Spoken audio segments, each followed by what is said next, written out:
Hey there YouTube, it's Bobi aka Paginator, and it's time for the August TBR.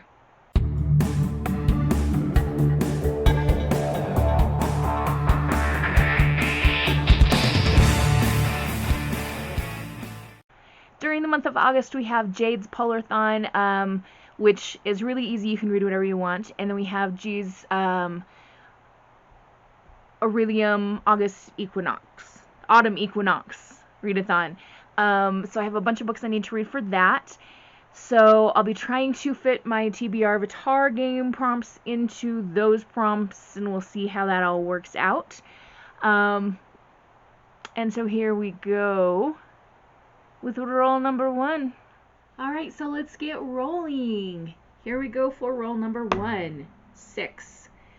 Okay, let me make sure I know what direction I'm moving in. 1, 2, 3, 4, 5, 6. Blank, so we are drawing a card.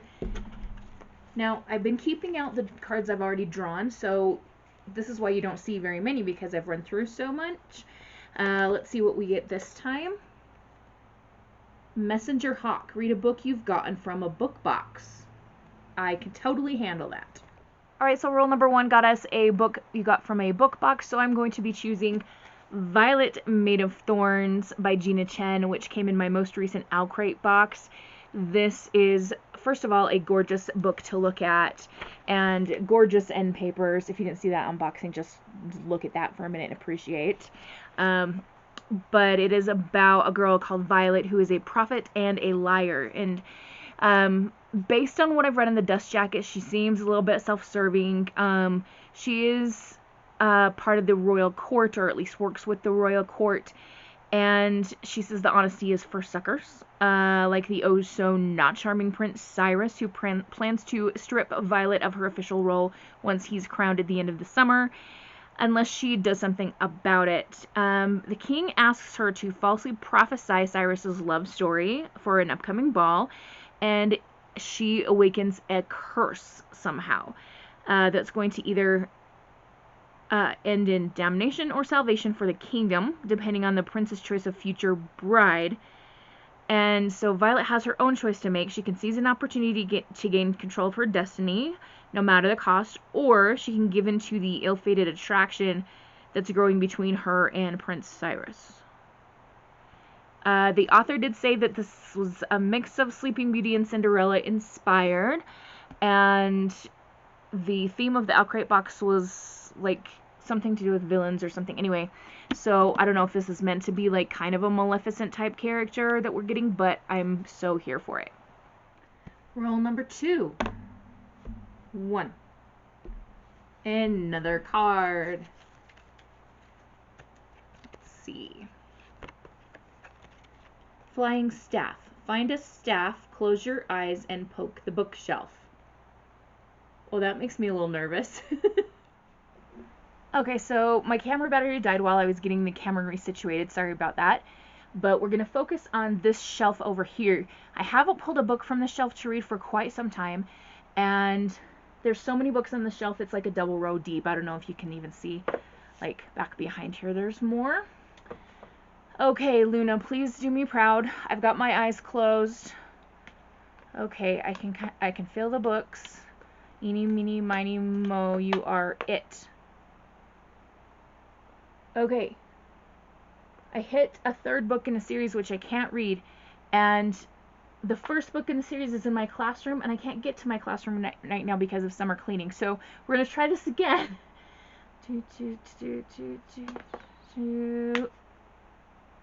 Okay, we hit this one. Okay, so we hit, of course, a large book, because why wouldn't I? The Virtue of Sin by Shannon Shurin. And this is a culty kind of book, if I remember right. It's about Miriam. It says, within the gates of New Jerusalem and under the eyes of its founder and leader Daniel, Miriam knows she's safe, cared for, even if she's forced as a girl to quiet her tongue. Miriam knows that her life is far better than any alternative. So when God calls for a matrimony, she is thrilled. She knows that Caleb, the boy she loves, will choose her to be his wife, and they can finally start their life together. But when the ceremony goes wrong and Miriam winds up with someone else, she can no longer keep quiet. For the first time, Miriam begins to question not only the rules that Daniel has set in place, but what it is she believes in and where she truly belongs. This is giving me vibes of like the FLDS, like Warren Jeffs. I hate that man so much. So this might be a hard one to read, but I do like culty books for some weird reason, and we'll just see how this one goes. Roll number 3, 2, 1, 2, burnout. Is that the thing where I have to have my dice rolls? I think it is. Let me double check though. Yes, so all of my dice rolls get divided in half, and this doesn't give us a prompt, so I guess we will roll again. 3. That means I divide it in half and I round down, so we will 1. Seems like last time we didn't get very many cards, and so far all we've done is cards this time. That's okay. Soka, read a book that's under 300 pages. Alright, roll number 3 got us a book under 300 pages. I don't have too many of these, so I had to grab what I could find. This is A Mirror Mended. This is a sequel to Splintered Spindle. Something by Alex E. Harrow. The first one is Sleeping Beauty kind of retelling, and this one involves Snow White. And I can't really tell you much more than that because it could spoil some things in the first one. But there you go. I will tell you that the first book in the series was really fun. It was super short. It had queer representation in it. It had fairy tales. It had multiple, like, multiverse kind of things going on. And some feminist stuff. So if you're looking for short, quick fairy tale-ish reads, look for this author. Start with a Splintered. Or a Splintered Spindle. Why can't I remember that? I just read it a few days ago. And, yeah, go from there. All right, roll number 4. 1. So, do I not move? I can't remember. I don't know. I don't think I cannot move. So we'll just move the 1 and call it good. And that gives us Team Avatar, where we have to ask a family member or friend for a book pick. Okay, so roll number 4 gave us Team Avatar. A friend or family member picks a book. So I reached out to my friend Tori, and she chose for me to read Places We've Never Been by Casey West. If you have not read Casey West, you should. She writes really cute, contemporary, clean reads for young adults, which makes me as a teacher love her all the more because I can just hand her books to my kids without stressing about, are they okay? But anyway, this one is about Nora, and she's going to go on this summer road trip. She's leaving California for the first time in her life and interviewing at her dream college. Let's see.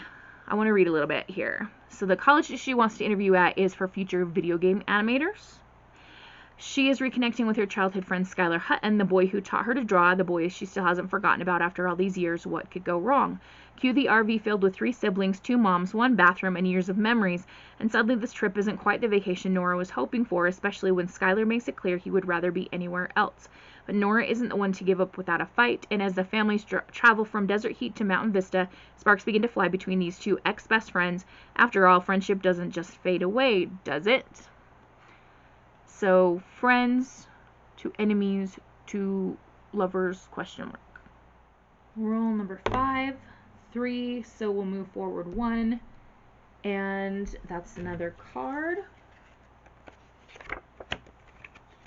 Turtle Duck, a book you think will be uplifting or comforting. Roll number 5 got us Turtle Duck, a book you think will be uplifting or comforting. And the book I'm going to choose for that is Anne of Green Gables by Ellen Montgomery. I've read it a jillion times.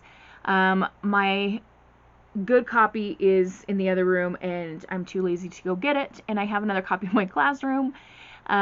So I'll pop a picture up here. This will also work for one of my Orilium prompts, which is to reread a childhood favorite. So that will be very handy. If you don't know Anne of Green Gables, it is the first in a series about a young girl called Anne Shirley, who is an orphan, and she's taken in by this brother and sister, Matthew and Marilla Cuthbert, on Prince Edward Island in Canada. And this girl has a wild imagination. She has red hair that she hates, a temper. She gets into all kinds of scrapes, and it's just amazing. Most influential book of my childhood reading, which I have said many times. Can you hear the neighbor children screaming? I hope not. It's annoying. And roll number 6. We're in our bonus rolls here. 4, which means we go 2, 1, 2, and draw another card.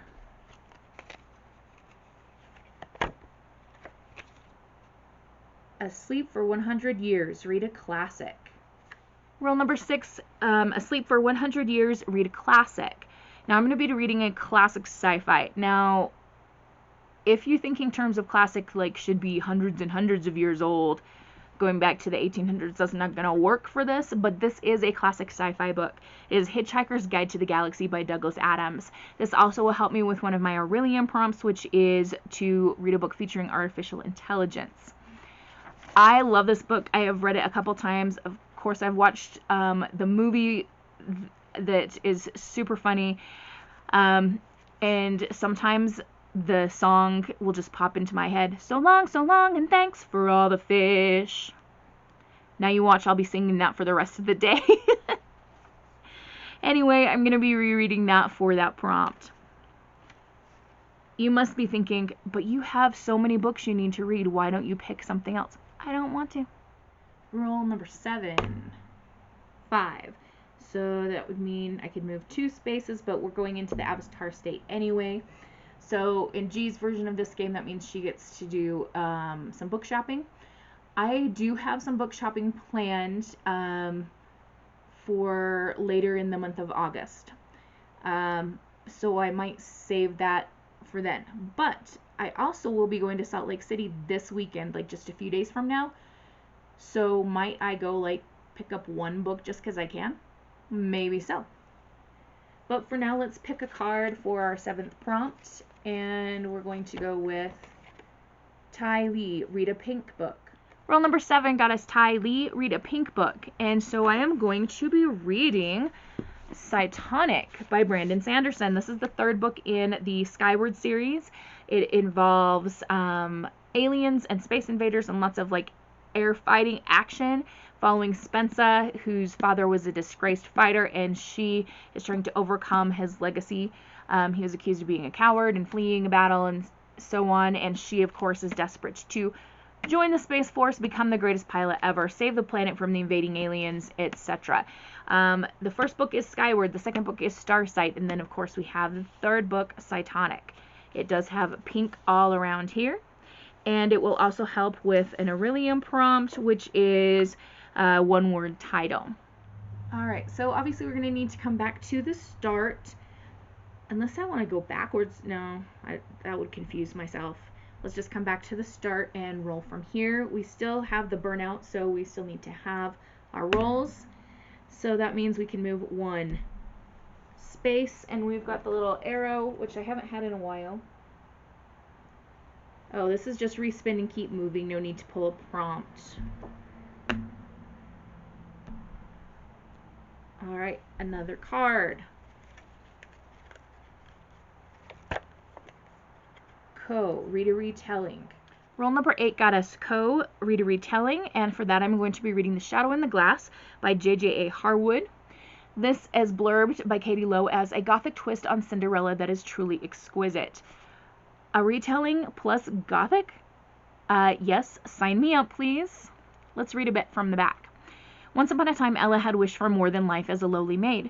Now forced to work hard under the unforgiving, lecherous gaze of the man she once called stepfather, Ella's only refuge is in the books she reads by candlelight, secreted away in the library she isn't permitted to enter. How rude. One night among her beloved books of far-off lands, Ella's wishes are answered. At the stroke of midnight, the fairy godmother makes her an offer that will change her life. 7 wishes, hers to make as she pleases, but each wish comes at a price, and Ella must decide whether it's one she's willing to pay. All magic comes at a price, dearie. Anyway, that sounds really good. Roll number 9. We're really cruising, aren't we? We have this little winged Oh, does it say Momo on there? If this is have your cat pick your prompt, we're going to be in trouble. Okay, so this is going to be cheating a little bit, but this is what I think I'm going to do. So G's instructions say when you get Momo, pet pick. If you don't have pets, feel free to disregard or change to whatever you wish. And for the Orilium readathon, which is also from G, there's one of the things that I have to do that's a color wheel pick. So I'm going to use that prompt for my prompt number 9 and knock out 2 birds with 1 stone. Number 9 got us a color wheel pick. I will insert a little screen recording of the color wheel experience here. All right, so here we are ready to spin, and it's going to pull up the color Deep Orange. Now, I already have a prompt for Orilium that's an orange book, so I decided to let myself do a second color spin, because that Deep Orange was just going to be like too many orange books for me. Does that make sense? So here's our second spin, and we are getting Cyan. It's kind of like a light tealy color, which is really pleasing. I like that color. Okay, so cyan is kind of like a light teal, and I don't know if I matched this exactly, but it was the best I could find. We have The Last Atlantean by Emily Hayes, and this is, as you can see, a oceany kind of book. As a lighthouse keeper's daughter, Hattie has always been able to handle anything the Atlantic throws at her, but when a stranger washes ashore in a storm, she finds herself unraveling a mystery that will change her life. Caught up in a high-stakes game of intrigue and hidden loyalties, Hattie watches legends take shape before her eyes, but as kings and pawns prepare for a showdown that will determine the fate of an ancient world, she wonders whether she has thrown in her lot with the hero or the villain. Alright, last roll for August 6, so we get to move 3, 1, 2, 3. And we're picking a card. That means, you guys, we avoided the cabbage pot this month. Wow. I don't think that's ever happened in all the times I've played this game. Creeping Crystal. Read a sweet contemporary. I also have for Orilium an orange book, and that is going to be covered by the book that's for roll number 10. We had Creeping Crystal, Read a Sweet Contemporary. I have this book that is orange. It is The Dead Romantics by Ashley Poston. Ashley Poston, another fantastic author that I will read anything from. This is her first foray into adult or new adult. I can't remember if it's adult or new adult. Anyway, it's not YA. Florence Day is the ghostwriter for one of the most prolific romance authors in the industry, and she has a problem. After a terrible breakup, she no longer believes in love. It's as good as dead. When her new editor, a too handsome mountain of a man, won't give her an extension on her book deadline, Florence prepares to kiss her career goodbye, but then she gets a phone call she never wanted to receive, and she must return home for the first time in a decade to help her family bury her beloved father. For 10 years, she's run from the town that never understood her, and even though she misses the sounds of a warm southern night and her eccentric, loving family and their funeral parlor, she can't bring herself to stay. Her father's gone, yet everything else feels the same, and she hates it. Until she finds a ghost standing at the funeral parlor's front door, just as broad and infuriatingly handsome as ever, and he's just as confused about why he's there as she is. It sounds cute. It kind of sounds like The Ghost of Mrs. Muir, maybe a little bit. Have you guys seen that movie? It's fantastic. Rex Harrison, so good. Anyway, this sounds fun. Have I said that about a lot of books today? I feel like I have. Alright, so that covers all of our 10 rolls. I do have a couple of other books I have to read for Orilium, and I'll kind of quickly go through those. So one of my alchemy prompts is to look at someone else's worst list and pick something you think you might like. And so for that one, I went to Gavin's Most Disappointing Reads of 2021, and I'm going to try out Camp by Elsie Rosen. I'm going to be heading to Barnes & Noble this weekend, and I'll pick up a copy there. I don't really know a whole lot about it. I know it's LGBT story set at a camp, and I know there's like some catfishing involved, but other than that, I don't know a whole lot. But I've seen the cover, and I've seen the book several times, and just kind of like, I wonder if that would be good. So we're going to give it a try. One of my spells and incantation prompts is Echo, pick from someone else's TBR. And for July, Jade is reading Skander and the Unicorn Thief, which I just happen to have, Skander and the Unicorn Thief by A.E. Stedman. This is a middle grade, and it has unicorns, if you couldn't tell, with wings. So in the world of Keeper of the Lost Cities, this would be an alicorn, because winged unicorns are called alicorns there. Anyway, This says, Skander Smith has always yearned to leave the mainland and escape to this secretive island where wild unicorns roam free. He spent years studying for his hatchery exam, the annual test that selects a handful of mainlander 13-year-olds to train to become unicorn riders. But on the day of Skandar's exam, things go horribly wrong and his hopes are shattered until a mysterious figure knocks on his door at midnight, bearing a message. The island is in peril and Skander must answer its call. Skander is thrust into a world of epic sky battles, dangerous clashes with wild unicorns, and rumors of a shadowy villain amassing a unicorn army. And the closer Skander grows to his newfound friends and community of riders, the harder it becomes to keep his secrets, especially when he discovers their lives may be all in greater danger than he ever imagined. And then lastly, I have a prompt for inscription, inking techniques, a graphic novel, comic, or manga. And again, I forgot to grab this book, and it's in the other room, and I'm just going to pop up a picture here, because why not? I'll be reading Sailor Moon Volume 2. I read Volume 1 in July, so we're going to go for Volume 2 in August. That's a lot of books I have to read. And I have to start work again toward the end of August. It's not exciting. Okay. I've got loads of other things to do today, so we're going to head on out, and I'm going to wish you all a wonderful, magical, and bookish day. Happy reading. Adios.